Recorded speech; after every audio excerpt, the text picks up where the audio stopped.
Hello everyone, welcome to Aramb Academy. This is Samir Sardana, and in this video today I will be talking about DLR hacks and the next 60 days plan. Basically I'm recording this video for all the students जो इस time पे भी DLR में struggle कर रहे हैं, जिनका syllabus complete नहीं हुआ या फिर अगर सिलेबस कंप्लीट हुआ तो मार्क्स नहीं आ रहे हैं, उतना अच्छा परफॉर्म नहीं कर पा रहे हैं, कॉन्फिडेंस नहीं आ रहा है, तो नेक्स्ट 60 डेज में दोबारा से कैट DLR सेक्शन को प्रिपेयर करना चाहते हैं सो दैट उनका प्रॉपरली सब कुछ कवर हो जाए और वो कॉन्फिडेंटली एग्जाम में टाइम बाउंड मैनर में क्वेश्चन को सॉल्व कर सके।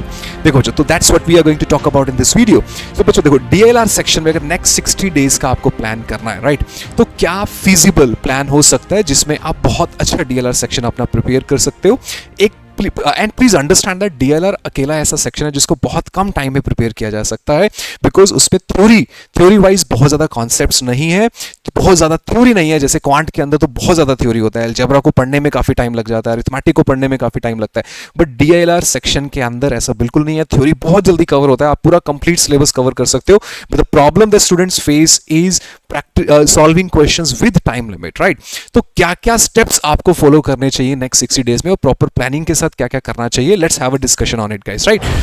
सो मेरा ये मानना है बच्चों कि आज से अगर आप स्टार्ट करते हो DLR सेक्शन को बच्चों, तो you should divide the DLR section in 3 different part, right. एक पार्ट है बच्चों थ्योरी का, दूसरा पार्ट है बच्चों PYQs का, और तीसरा पार्ट है बच्चों टाइम बाउंड प्रैक्टिस का, राइट। और मुझे ऐसा लगता है कि फिजिबल नंबर ऑफ सेट जो है, जो आज की डेट से अगर आप स्टार्ट करते हो, वैसे तो 60 डेज के प्लान की मैं बात कर रहा हूं, बट आज की डेट से अगर हम स्टार्ट करें तो 70 डेज के आसपास बचता है, और मेरे हिसाब से इजिली आप 400 से 450 सेट प्रैक्टिस कर सकते हो अगर प्रॉपर प्लानिंग के साथ, कंसिस्टेंसी के साथ आप अपनी प्रिपरेशन स्टार्ट करो। और ये 400 450 सेट आपको बहुत अच्छा एक्सपोजर देंगे पूरा DLR सेक्शन कवर करने के लिए, because variety of set cover करना DLR सेक्शन में बहुत इंपॉर्टेंट है। सिर्फ सिलेबस कवर करने से आपका DLR सेक्शन में मार्क्स नहीं आएगा, इसीलिए काफी बच्चे इस टाइम पे आके स्ट्रगल करते हैं कि थ्योरी कर लिया सर, मॉक पेपर में फिर भी नंबर नहीं आ रहे हैं, मैं सिर्फ एक ही सेट कर पा रहा हूं, राइट। नेक्स्ट सेट पे जैसे ही जाता हूं उतने में तो टाइम खत्म हो जाता है, सेकंड सेट सोल्व नहीं हो पाता है, या फिर 2 सेट भी अगर करता हूं तो उसमें एक्यूरेसी नहीं आ रही है। तो ये सारी प्रॉब्लम का सोल्यूशन है कि आपने वैरायटीज ऑफ सेट कवर नहीं किया, टाइम बाउंड प्रैक्टिस नहीं कवर किया, रेलेवेंट सेट जो कैट में जिस तरह के सेट आते हैं वैसे सेट आपने कवर नहीं किया। तो बच्चों कैसे करना चाहिए, तो लास्ट 60 डेज का ये प्लान है बच्चों कि आपका थ्योरी से जब मैं बात करता हूं तो इसमें LR का थ्योरी और DI का थ्योरी है, राइट। और मेरा ये मानना है कि टोटल 50 से 60 लेक्चर प्रॉपरली अगर आप कर लो, जिसमें आपके कम से कम 30 लेक्चर बच्चों लॉजिकल रीजनिंग के और 20 से 25 लेक्चर्स आपके डेटा इंटरप्रिटेशन के हो, राइट। अगर ये 50 से 60 आप मान सकते हो, DI को 20 से 30 इंक्लूडिंग द सेट थ्योरी आप मान लो, ये 50 से 60 लेक्चर जहां भी आप पढ़ रहे हो। आरंभ पे अगर आप प्लस कोर्सेज देखोगे, जो हमारे पेड कोर्सेज हैं, उसमें DI और LR का पूरा थ्योरी 60 लेक्चर्स के अंदर कवर है, राइट। और बहुत रेलेवेंट सेट है। अच्छा सर, थ्योरी को करना जरूरी है क्या? बहुत सारे बच्चों का ये डाउट रहता है कि क्या मैं कोई टॉपिक छोड़ सकता हूं LR के अंदर। बच्चों LR में आप कोई टॉपिक नहीं छोड़ सकते।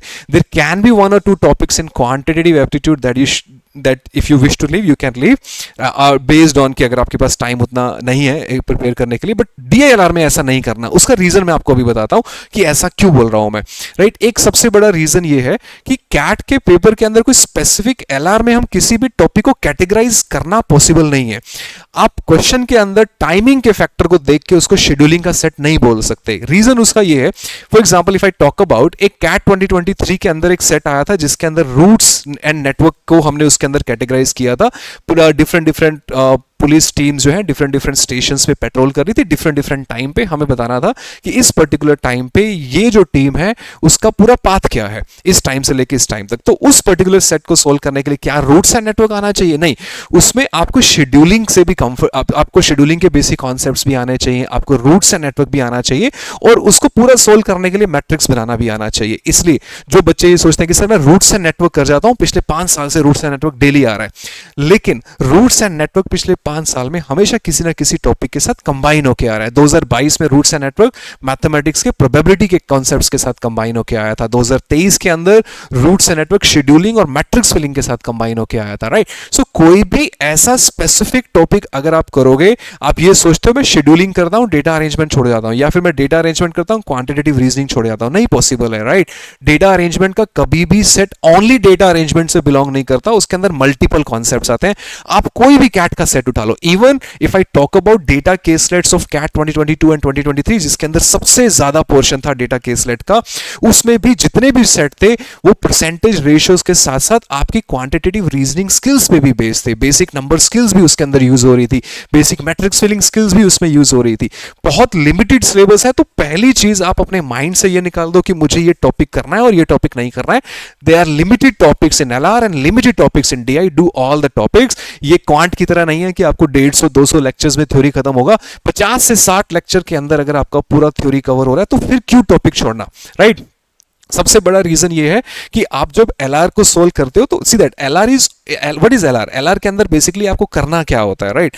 एलआर में you are suppose to, right, you are suppose to observe different type of patterns. आपको डिफरेंट टाइप ऑफ अप्रोच को अंडरस्टैंड करना है, राइट? It's about understanding the different type of formats of LR set and practising the different type of patterns of that.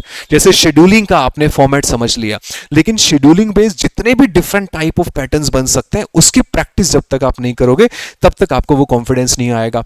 सारे topics करना इसलिए भी जरूरी है. जैसे अगर मैं कोई एक एग्जांपल लेता हूं, एलआर के अंदर सबसे पहला इंपॉर्टेंट टॉपिक अगर आप टारगेट करना चाहते हो तो वो है डेटा अरेंजमेंट, राइट? अब डेटा अरेंजमेंट में आप क्या सीखते हो?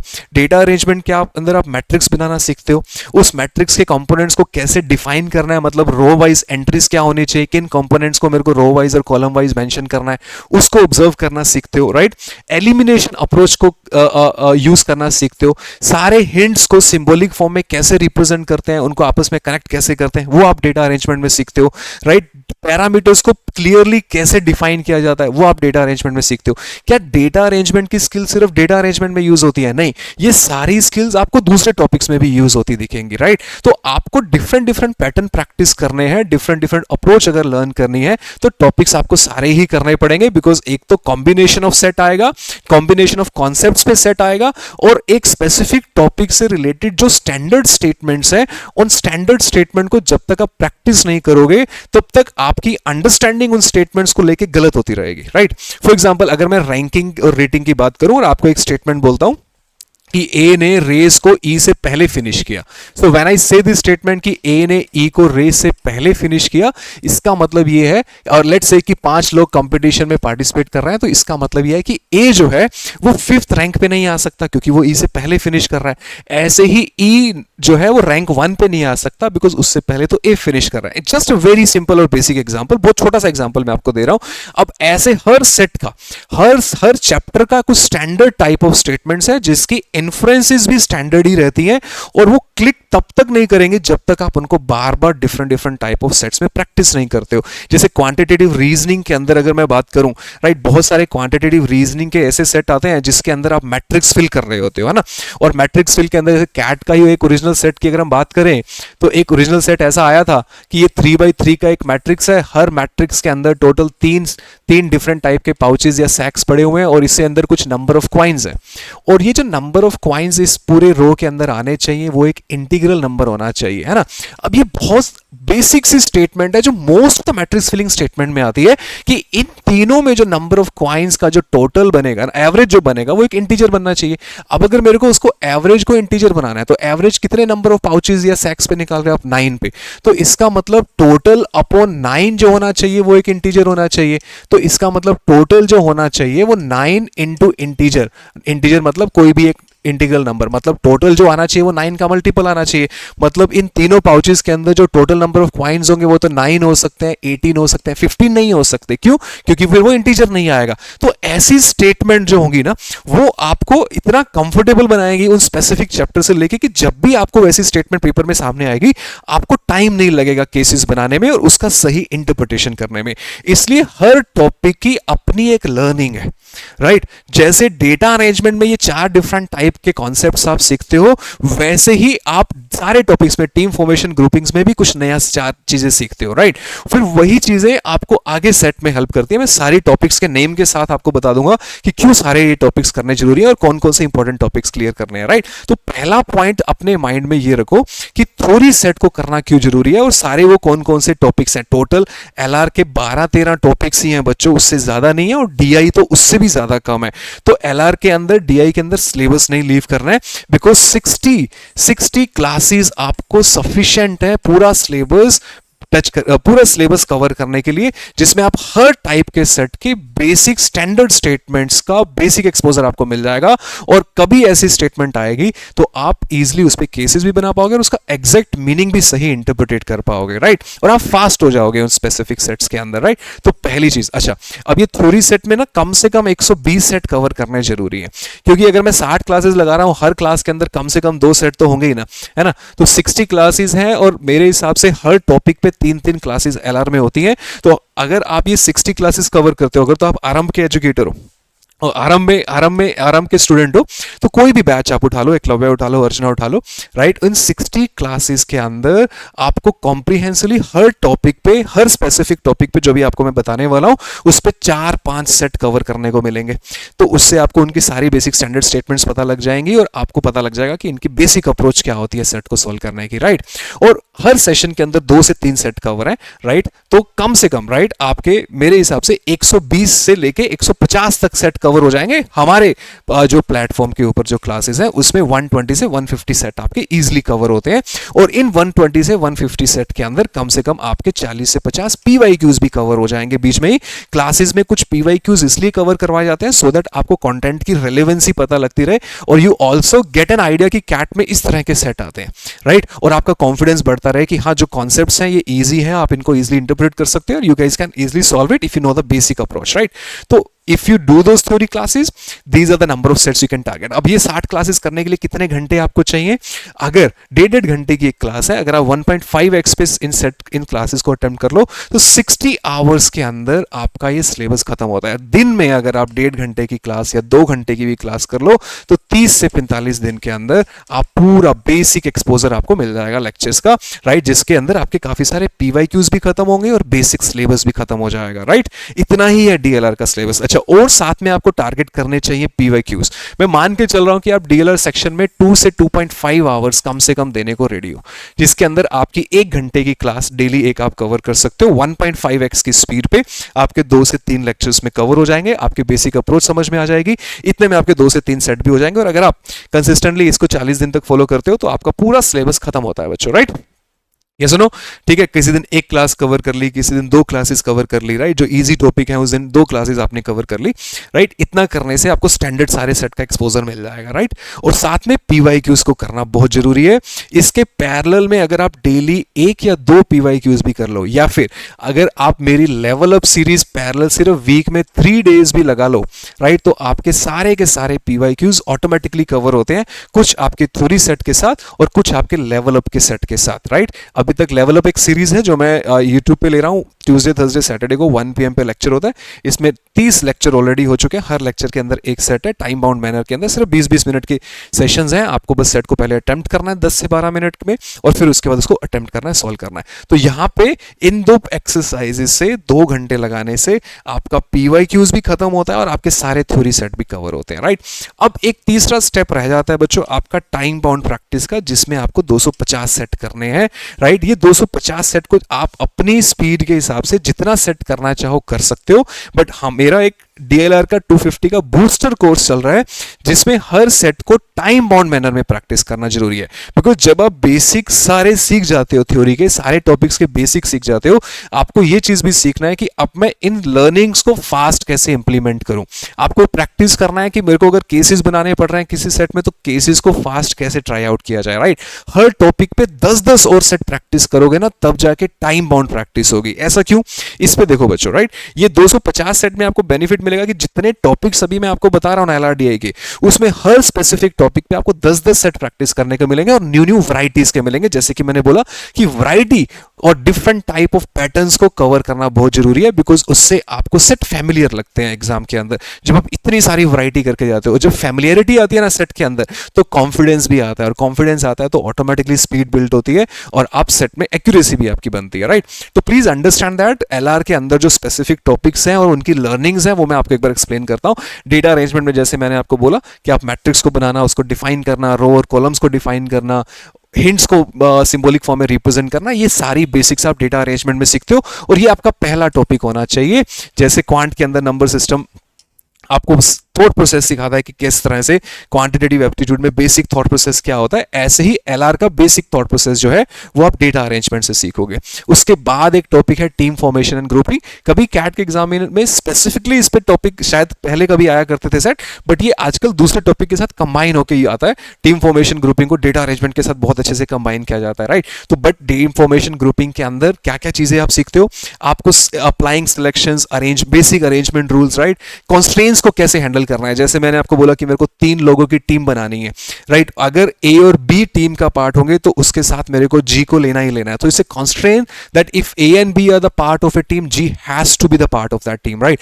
ऐसे मल्टीपल कंडीशंस जब आएंगे तो उन कॉन्स्ट्रेंट्स को कैसे फॉलो किया जाता है। अब जब आप कॉन्स्ट्रेंट्स को हैंडल करना सीखोगे ना टीम फॉर्मेशन ग्रुपिंग में, सिर्फ इसमें हेल्प नहीं करेगा, ये आपको शेड्यूलिंग में भी हेल्प करेगा। रूट्स एंड नेटवर्क में भी कॉन्स्ट्रेंट्स आते हैं, वहां पे उनको फॉलो करना होता है। तो ये पर्टिकुलर टॉपिक की स्किल्स आपको दूसरे टॉपिक्स में भी हेल्प करती हैं। ऐसे ही टीम फॉर्मेशन ग्रुपिंग में आपको डिफरेंट जैसे जो स्टेटमेंट्स मैंने आपको बोले कि ए बी के साथ नहीं आ सकता, ए और अगर ए और सी आएंगे तो साथ में डी को लेना है। तो इन सारे डिफरेंट कॉन्स्ट्रेंट्स को कंबाइन कैसे किया जा सकता है, कैसे कंबाइन करके यूज करना है, इसकी प्रैक्टिस आपकी होती है, राइट। और डिफरेंट प्रोजेक्ट टीम्स को अंडर रूल्स कुछ बनाना हो तो किस तरह से बेसिक अप्रोच को फॉलो करना होता है, ये सारी चीजें आप टीम फॉर्मेशन ग्रुपिंग में सीखते हो बच्चों, राइट। हर टॉपिक का अपना लर्निंग है जो दूसरे किसी टॉपिक में यूज होता है। सबसे इंपॉर्टेंट, सबसे ज्यादा यूज होने वाला क्वांटिटेटिव रीजनिंग कैट के लास्ट 7 ईयर्स का अगर कोई हीरो है तो वो यही टॉपिक है बच्चों, because almost every single set in the last 7 years other than pure data interpretation set, this is one topic that you will see getting used everywhere। भले वो रूट्स एंड नेटवर्क हो, या वो डेटा केस लेट क्यों ना हो, या फिर वो मैट्रिक्स फिलिंग क्यों ना हो, शेड्यूलिंग क्यों ना हो, डेटा अरेंजमेंट क्यों ना हो, क्वांटिटेटिव रीजनिंग तो ऑलमोस्ट हर सेट का पार्ट है और आपको यूज होता दिखेगा बच्चों, राइट। क्या सीखते हो आप क्वांटिटेटिव रीजनिंग में। अब बच्चे बोलते हैं सर मैं क्वांटिटेटिव रीजनिंग छोड़ जाऊं क्या। अरे भाई कैसे छोड़ जाओ, जब डेटा अरेंजमेंट के साथ क्यूआर यूज होकर आएगा, उसमें कुछ नंबर बेस्ड स्किल्स आपको कॉम्बिनेशन बनाने पड़ गए और आपको वो प्रैक्टिस नहीं है, तो फिर कैसे बनाओगे। तो फिर तो डेटा अरेंजमेंट करने का भी कोई फायदा नहीं हुआ। कभी भी सिंगल टॉपिक का सेट नहीं आता है कैट के ऊपर, इसलिए पीवाईक्यूज करना जरूरी है, ऑब्जर्व करना कि हाँ किस तरह के सेट पेपर में आते हैं। क्वांटिटेटिव रीजनिंग में आप सीखते हो बेसिक अरिथमेटिक कॉन्सेप्ट्स, राइट। जैसे मैं आपको बोलूं कि यार a प्लस बी प्लस सी की वैल्यू 100 है, राइट। ये 3 नंबर्स हैं, तीनों नेचुरल नंबर्स हैं, a b c, right. a plus b plus c 100 है, right. And if I say that a is not equal to b is not equal to c and the only possible values of a b c are let's say some scores and these possible scores are 10 40 30 20 50 60, right। 70, तीनों number different होने चाहिए, राइट। और even some of the number can also be 0, let's say that, right. ऐसे numbers दे दो और अब आपको बोलो कि इनके बताओ कितने डिफरेंट पॉसिबल कॉम्बिनेशंस बनेंगे, तो आपको एग्जैक्टली पैटर्न में पता होना चाहिए कि क्या पॉसिबिलिटीज हो सकती हैं, राइट। क्योंकि मेरे को तीनों नंबर डिफरेंट चाहिए, तो अगर मैं a को 80 लेता हूं तो इन दोनों को 20 बनाना पड़ेगा, तो मैं 0 और 20 ले सकता हूं। तो हाईएस्ट से स्टार्ट किया, फिर यहाँ पे 20 ले लिया, यहाँ पे 0 ले लिया, राइट। और इसके बाद अगर मैं 70 लेता हूं तो इन दोनों को मेरे को 30 बनाना पड़ेगा, तो मैं 20 + 10 ले सकता हूं, राइट। इस तरह से किस तरह से पॉसिबल केसेस बनाए, तो बेसिक अरिथमेटिक स्किल्स जो होती हैं, राइट, वो आप क्वांटिटेटिव रीजनिंग में सीखते हो कि ये नंबर 9 का मल्टीपल है तो क्या पॉसिबल केसेस बनेंगे, है ना। जैसे ये एक एग्जांपल मैंने आपको दिया। You also learn linking numbers with logics, जो बेसिक लॉजिक्स हैं उनके साथ। जैसे अगर सपोज करो आपको ऐसा स्टेटमेंट आ जाए कि यहाँ इस पर्सन की एज जो है वो एक प्राइम नंबर है और इस पर्सन की एज को सेकंड पर्सन के साथ ऐड किया जाए तो एक परफेक्ट स्क्वायर बनता है, तो आपको पता होना चाहिए कि कौन से पॉसिबल प्राइम नंबर्स को किस तरह से 2 डिजिट के नंबर से ऐड करके परफेक्ट स्क्वायर। तो ऐसे कुछ जो भी कॉन्स्ट्रेंट्स हो, नंबर बेस्ड जो भी हो, राइट, जो भी स्टेटमेंट्स आपको नंबर बेस्ड है उसको लॉजिक्स में कन्वर्ट करना आप क्वांटिटेटिव रीजनिंग में सीखते हो। डिफरेंट नंबर्स के साथ केसेस को ट्राई आउट करना आप क्यूआर में सीखते हो। डिफरेंट नंबर्स के बीच में कुछ अगर पैटर्न बन रहा हो तो उन पैटर्न को ऑब्जर्व करना आप क्यूआर के अंदर सीखते हो। तो ये सारी स्किल्स आपको दूसरे टॉपिक्स में भी यूज होंगी, इसलिए क्वांटिटेटिव रीजनिंग आपका नेक्स्ट इंपॉर्टेंट टॉपिक है, तो इसको मिस मत करना। कॉन्स्ट्रेंट बेस्ड पजल्स मैंने आपको पहले ही बता दिया, टीम फॉर्मेशन में जनरली कॉन्स्ट्रेंट पजल्स आती है, but constraint based puzzle mostly data arrangement के सेट में भी यूज होती है कि डिफरेंट कॉन्स्ट्रेंट्स दिए उसके अकॉर्डिंग आपको क्वेश्चन के अकॉर्डिंग जब सेट को सोल्व करना। पेपर में ऐसा कोई सेट आ जाए जिसमें आपको पूरा मैट्रिक्स नहीं बनाना पड़ रहा है, बट क्वेश्चन टू क्वेश्चन आपको नए नए मैट्रिक्स बनाने पड़ रहे हैं, तो उसमें कॉन्स्ट्रेंट्स को फॉलो करते हुए नए नए मैट्रिक्स कैसे बनाते हैं वो सारी चीजें आप इसमें सीखोगे। ये इसकी बेसिक लर्निंग्स हो जाएंगी। ऐसे मैट्रिक्स फिलिंग्स हो गया, most of the data arrangement set quantitative reasoning में आप एक नंबर बेस्ड मैट्रिक्स बना रहे होते हो, उस मैट्रिक्स को फिल करना है अगर आपको, राइट।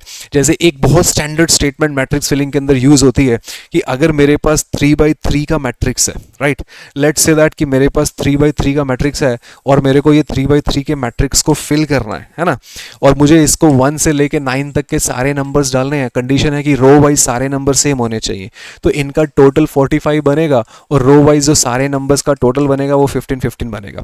अब ऐसे ही मैं इन नंबर्स को चेंज कर दूं, कुछ और ले लूं, कुछ परफेक्ट स्क्वायर आपको दे दूं, कंडीशंस दे दूं इसके अंदर, तो फिर से कुछ नया बन जाएगा। बट ये स्टैंडर्ड स्टेटमेंट, ये स्टैंडर्ड कॉन्सेप्ट तो इसके अंदर वैसे ही यूज होगा कि टोटल निकालोगे, उसको 3 इक्वल पार्ट्स में डिवाइड करोगे, है ना।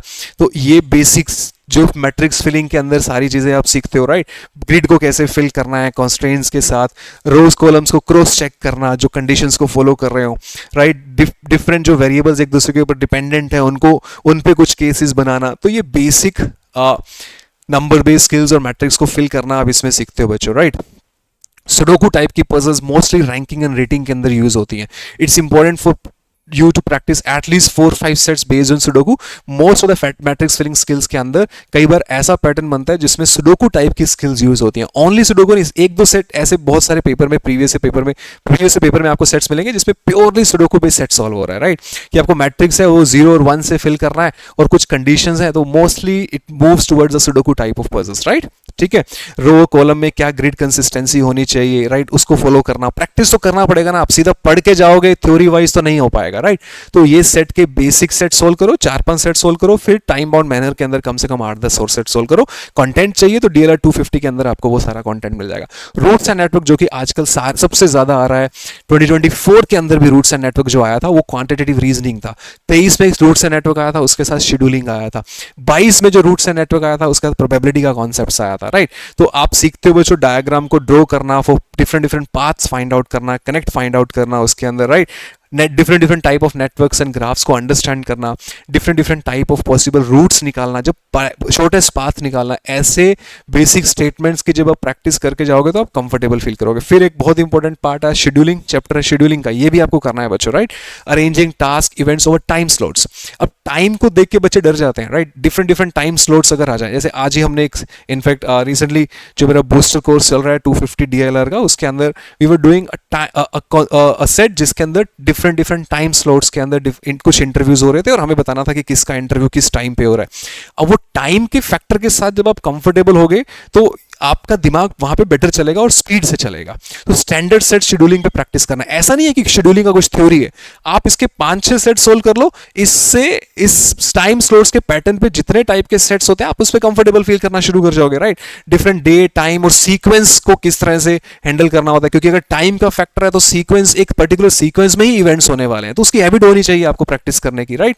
ऐसे रैंकिंग रेटिंग के अंदर डिफरेंट पर्सन्स की रिलेटिव पोजीशंस को कैसे हैंडल किया जाता है, स्टेटमेंट्स को इनइक्वालिटीज में कैसे कन्वर्ट किया जाता है। जैसे मैं आपको बोल रहा था कि ए ने रेस को बी से पहले फिनिश किया, और इफ आई से कि A has finish the race before C and D both, तो वो एक इनइक्वालिटी की फॉर्म में उसको कैसे लिखना है, प्रैक्टिस होगा तो बेटर रहेगा ना, राइट। और रैंकिंग रेटिंग में तो 2021 में जो सेट आया था, इतना डिफिकल्ट और बढ़िया सेट था वो, मैंने उसका आपको सोल्यूशन भी करवाया रैंकिंग एंड रेटिंग का, राइट। यूट्यूब चैनल पे आपको मिल जाएगा।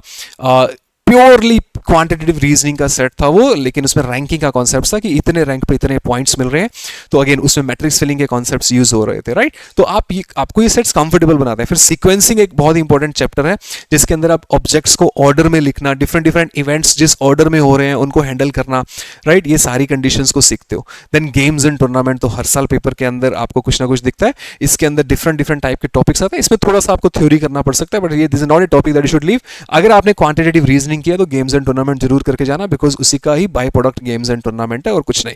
क्योंकि पॉइंट टेबल्स या रैंकिंग बेस्ड जितने भी सेट आते हैं इसके गेम्स एंड टूर्नामेंट में, प्योर क्वांटिटेटिव रीजनिंग यूज होता है, उसमें कुछ सेपरेट नहीं होता। हाँ, इसमें कुछ सेपरेट है तो राउंड रोबिन के रूल्स हैं, नॉकआउट के और गोल फॉर गोल अगेंस्ट के, ये सारी चीजें हमारी एक मैराथन हुई थी। इनफैक्ट गेम्स एंड टूर्नामेंट के टोटल 4 डिफरेंट टाइप की मैराथन्स हैं। अगर वो मैराथन्स आप करोगे तो वो तो फ्री में आपको RM के चैनल पे मिल जाएगा, ठीक है। Tracking wins losses tie systematic, जैसे 2024 के अंदर जो क्वेश्चन आया था उसमें वो यही था राइट, जिसमें हमें डिफरेंट डिफरेंट टाइप के मैचअप्स को फाइंड आउट करना था कि कौन किसके साथ मैच खेल रहा है और टीम्स बनाना था। अच्छा, उसमें टीम फॉर्मेशन ग्रुपिंग का भी कॉन्सेप्ट था और साथ में मैचअप्स भी निकालने थे आपको कि किस कौन से राउंड में कौन सा पर्सन किस टीम के साथ खेल रहा है। तो वो राउंड कैसे निकालते हैं वो राउंड रॉबिन में सीख जाओगे, कितने राउंड में टूर्नामेंट खत्म हो रहा है, कितने मैचेस में टूर्नामेंट खत्म होगा। तो वो बेसिक रूल जो है राउंड रॉबिन में नॉकआउट में आप सीख जाते हो। तो प्लीज इसको पढ़ जाना, बहुत छोटा सा टॉपिक है। तो ये वो सारे इंपॉर्टेंट टॉपिक्स थे लॉजिकल रीजनिंग के। When it comes to data interpretation guys, अगर हम डेटा इंटरप्रिटेशन की बात करते हैं, डीआई को कवर करना और भी ज्यादा इजी है।